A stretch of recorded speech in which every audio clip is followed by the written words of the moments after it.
पुस्तक का नाम पत्नी का सम्मान, गृहस्थ की उत्थान। लेखक वेदमूर्ति पंडित श्री राम शर्मा आचार्य। ऑडियो 1। शीर्षक है नारी की गरिमा समझें और सम्मान दें। आज नारी को हमने घर में बंदिनी, पर्दे की प्रतिमा और पैर की जूती बनाकर रख छोड़ा है, और फिर भी जो मूक पशु की तरह सारा कष्ट, सारा क्लेश विष के घूंट की तरह पीकर स्नेह का अमृत ही देती है, उस नारी के सही स्वरूप तथा महत्व पर निष्पक्ष होकर विचार किया जाए तो अपनी ही आत्मा अपने धिक्कार को अब और अधिक नहीं सुनना चाहती। मानवता के नाते, सहधर्मिणी होने के नाते, राष्ट्र व समाज की उन्नति के नाते उसे उसका उचित स्थान दिया ही जाना चाहिए। अधिक दिनों उसके अस्तित्व, व्यक्तित्व तथा अधिकारों का शोषण राष्ट्र को ऐसे गर्त में गिरा सकता है जिससे निकल सकना कठिन हो जाएगा। अतः कल्याण तथा बुद्धिमत्ता इसी में है कि समय रहते चेत उठा जाए और अपनी इस भूल को सुधार ही लिया जाए। नारी का सबसे बड़ा महत्व उसके जननी पद में निहित है। यदि जननी न होती तो कहां से सृष्टि का संपादन होता और कहां से समाज और राष्ट्रों की रचना होती। यदि मां न हो तो वह कौन सी शक्ति होती जो संसार से अनीति एवं अत्याचार मिटाने के लिए शूरमाओं को धरती पर उतारती। यदि मां न होती तो यह बड़े बड़े वैज्ञानिक, प्रकांड पंडित, अप्रतिम साहित्यकार, दार्शनिक, मनीषी, महात्मा एवं महापुरुष किसकी गोद में खेल खेल कर धरती पर पदार्पण करते। नारी व्यक्ति, समाज तथा राष्ट्र की जननी ही नहीं, वह जगत जननी है। उसका समुचित सम्मान न करना अपराध है, पाप तथा अमनुष्यता है। नारी गर्भ धारण करती, उसे पालती, शिशु को जन्म देती और तब तक जब तक कि वह अपने पैरों पर नहीं चल पाता और अपने हाथों से नहीं खा पाता, उसे छाती से लगाए अपना जीवन रस पिलाती रहती है। अपने से अधिक संतान की रक्षा एवं सुख सुविधा में निरत रहती है। खुद गीले में सोती और शिशु को सूखे में सुलाती है। उसका मल मूत्र साफ करती है। उसको साफ सुथरा रखने में अपनी सुध बुध भूली रहती है। इस संबंध में हर मनुष्य किसी न किसी नारी का ऋणी है। ऐसी दयामयी नारी का उपकार यदि तिरस्कार तथा उपेक्षा से चुकाया जाता है तो इससे बड़ी शर्म की बात और क्या हो सकती है। पत्नी के रूप में उसका महत्व कुछ कम नहीं है। नारी पुरुष की अर्धांगिनी है। पत्नी के बिना पति का व्यक्तित्व पूरा नहीं होता। उसी की महिमा के कारण पुरुष गृही होने का गौरव पाता है और पत्नी ही वह माध्यम है जिसके द्वारा किसी की वंश परंपरा चलती है। यह पत्नी की ही तो उदारता है कि वह पुरुष के पशुत्व को पुत्र में बदलकर उसका सहारा निर्मित कर देती है। पुरुष के प्यार, स्नेह तथा उन्मुक्त आवेगों को अभिव्यक्ति करने में पत्नी का कितना हाथ है, इसे सभी जानते हैं। परेशानी, निराशा, आपत्ति अथवा जीवन के निविड़ अंधकार में वह पत्नी के सिवाय कौन है जो अपनी मुस्कानों से उजाला कर दिया करे, अपने प्यार तथा स्नेह से हृदय में नवजीवन जगाकर आश्वासन प्रदान करता रहे। पत्नी का सहयोग पुरुष के सुख में चार चांद लगा देता है और दुख में उसकी साझेदारी बनकर हाथ बटाया करती है। दिन भर बाहर काम करके और तरह तरह के संघर्षों से थक कर आने पर भोजन, स्नान तथा आराम विश्राम की व्यवस्था पत्नी के सिवाय और कौन करेगा। पुरुष एक उद्योगी और उच्छृंखल इकाई है।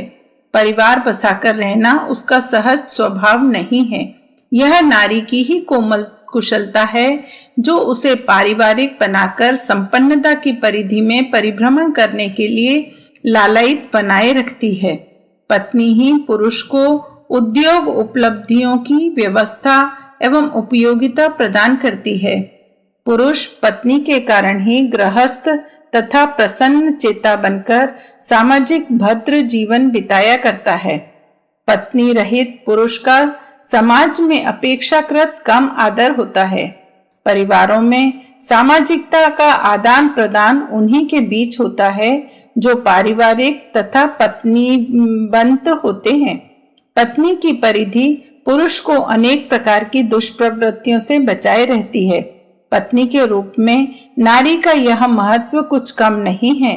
यदि आज संसार से नारी का सर्वथा अभाव हो जाए तो कल से ही पुरुष पशु हो उठे, सारी समाज व्यवस्था उच्छृंखल हो उठे और सृष्टि का यह व्यवस्थित स्वरूप अस्त व्यस्त हो जाए। नारी को अर्धांगिनी ही नहीं सहधर्मिणी भी कहते हैं, सहधर्मिणी भी कहा गया है। पुरुष का कोई भी धर्मानुष्ठान पत्नी के बिना पूरा नहीं होता। बड़े बड़े राजसूय तथा अश्वमेध यज्ञों में भी यजमानों को अपनी पत्नी के साथ ही बैठना पड़ता है तथा आज भी षोडश संस्कारों से लेकर तीर्थ स्नान तक का महत्व तभी पूरा होता है जब गृहस्थ पत्नी को साथ लेकर पूरा करता है। किसी भी गृहस्थ को सामान्य दशा में अकेले धर्मानुष्ठान करने का निषेध है। इतना ही नहीं, भारतीय धर्म में तो नारी को और भी अधिक महत्व दिया गया है। ब्रह्मा, विष्णु, महेश जैसे देवताओं का क्रियाकलाप भी उनकी सहधर्मिणियों सरस्वती, लक्ष्मी तथा पार्वती के बिना पूरा नहीं होता। कहीं किसी स्थान पर भी यह अपनी शक्तियों रहित नहीं पाए जाते। विद्या, वैभव तथा वीरता की अधिष्ठात्री देवियों के रूप में भी नारी को ही प्रतिष्ठा व्यक्त की गई है और उसे शारदा, श्री तथा शक्ति के नामों से पुकारा गया है। नारियों की धार्मिक, सामाजिक तथा राष्ट्रीय सेवाओं के लिए इतिहास साक्षी है, जिससे पता चल सकता है कि नारी पुरुष से किसी क्षेत्र में भी पीछे नहीं है। अनसुया, गार्गी, मैत्रेयी, शत्रुपा, अहिल्या, मदालसा आदि धार्मिक, सीता, सावित्री, द्रौपदी, दमयंती आदि पौराणिक तथा पद्मावती, वीरबाला, वीरमती, लक्ष्मीबाई, निवेदिता, कस्तूरबा प्रभृति नारियां राष्ट्रीय तथा सामाजिक क्षेत्र की प्रकाशवती तारिकाएं हैं। वेद तथा इतिहास के ग्रंथों का अनुशीलन करने से पता चलता है कि प्रारंभिक समय में जब साधनों की कमी होने से पुरुष को प्रायः जंगलों से आहार सामग्री प्राप्त करने तथा आत्मरक्षा के कामों में अधिक ध्यान देना पड़ता था, तब व्यवस्था, ज्ञान विज्ञान तथा सभ्यता संस्कृति संबंधी विषयों में अधिकांश काम नारियां ही किया करती थीं। इसलिए अनेक तत्ववेता, अन्वेषक मनुष्यों की आदिम सभ्यता की जन्मदात्री नारी को ही मानते हैं। ऐसी महत्वपूर्ण तथा जीवनदायिनी नारी की उपेक्षा करना कहाँ तक ठीक है, यह एक विचारणीय विषय है।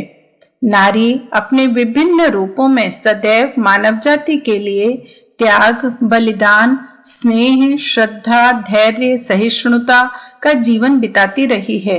नारी धरा पर स्वर्गीय ज्योति की साकार प्रतिमा मानी गई है। उसकी वाणी जीवन के लिए अमृत स्रोत है और उसके नेत्रों में करुणा, सरलता और आनंद के दर्शन होते हैं। उसके हास्य में संसार की समस्त निराशा और कटुता मिटाने की अपूर्व क्षमता है। नारी संतप्त हृदय के लिए शीतल छाया और स्नेह सौजन्य की साकार प्रतिमा है। नारी पुरुष की पूरक सत्ता है। वह मनुष्य की सबसे बड़ी शक्ति है। उसके बिना पुरुष का जीवन अपूर्ण है। नारी ही उसे पूर्ण बनाती है।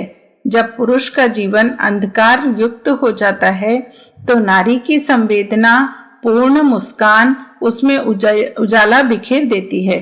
पुरुष के कर्तव्य शुष्क जीवन की वह सरसता तथा उजड़ी जिंदगी की हरियाली मानी गई है।